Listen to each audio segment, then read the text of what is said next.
এমন কোন গোষ্ঠী, এমন কোন শক্তি নাই তাদের পক্ষ থেকে নিজের দায়িত্বে সিদ্ধান্ত দিতে পারবে, এমন কেউ সৃষ্টি হয় নাই।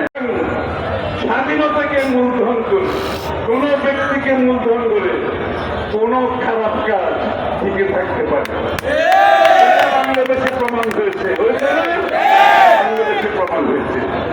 সুতরাং সেই শহীদরা যিনি বাংলাদেশ জাতীয়তাবাদী দল করেছে, এটার মূল ভিত্তি ছিল বহুদলীয় গণতন্ত্র, মূল ভিত্তি ছিল বাংলাদেশি জাতীয়তাবাদ, জাতীয় ঐক্যের মাধ্যমে। এটার ভিত্তি ছিল অর্থনৈতিক মুক্তি, এটার ভিত্তি ছিল একটি স্বাধীন সার্বভৌম দেশ, যেখানে জনগণ বাংলাদেশ মাথা উঁচু করে দাঁড়াবে।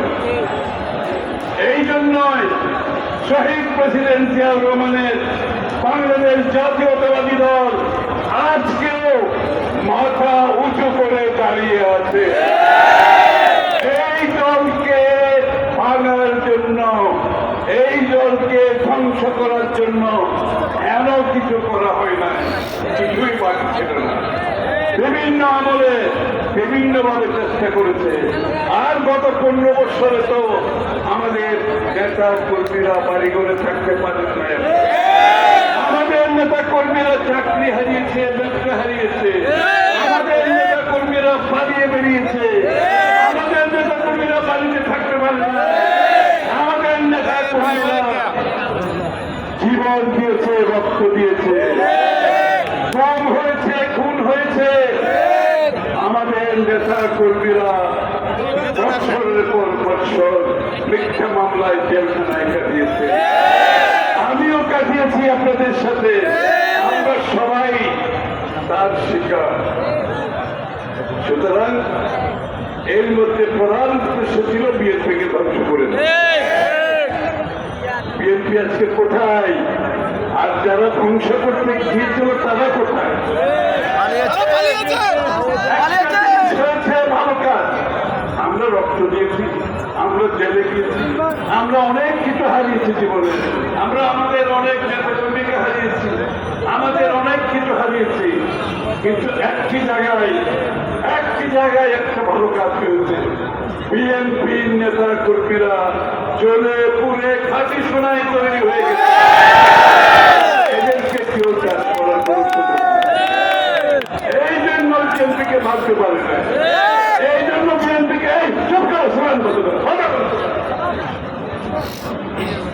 একটা কথা বারবার বলছি, বক্তৃতার সময় কোন স্লোগান দেবে না।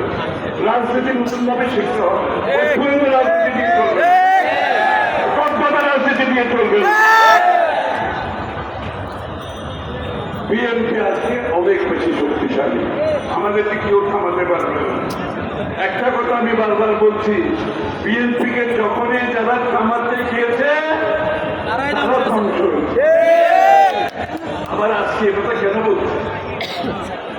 বলছি আজকে বিএনপিকে থামানোর চেষ্টা করবেন।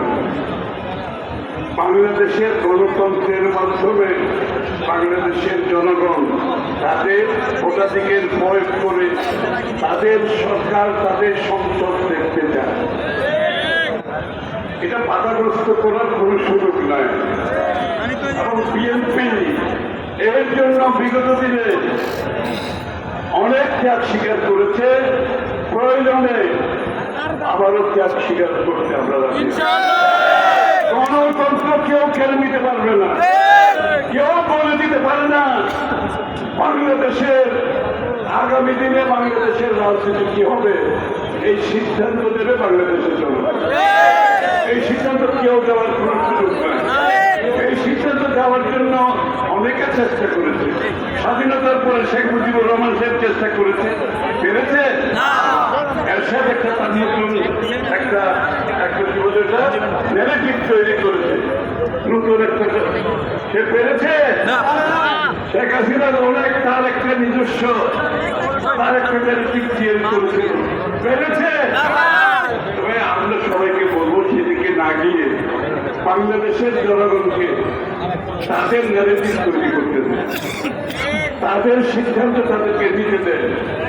যাদের পক্ষে এমন কোনো গোষ্ঠী এমন কোনো শক্তি নাই তাদের পক্ষ থেকে নিজের দায়িত্বে সিদ্ধান্ত দিতে পারবে এমন কেউ সৃষ্টি হয় নাই। কেউ বসে বলতে পারবে না আমরা বসে সংস্কার করে দিলাম বাংলাদেশ আগামী 50 বছর এইভাবে চলবে। এইভাবে চলে না, সংস্কার চলমান প্রক্রিয়া। সুতরাং যত তাড়াতাড়ি নির্বাচনে যাব, বাংলাদেশের জনগণ গণতান্ত্রিক প্রক্রিয়ার মাধ্যমে আগামী দিনে কি সংস্কার হতে পারে, বাংলাদেশ কোথায় যাবে, বাংলাদেশের আইডিয়াস কি, ভাবনা কি, আকাঙ্ক্ষা কি, এটা নির্বাচিত সরকার প্রতিফলন করাতে পারবে।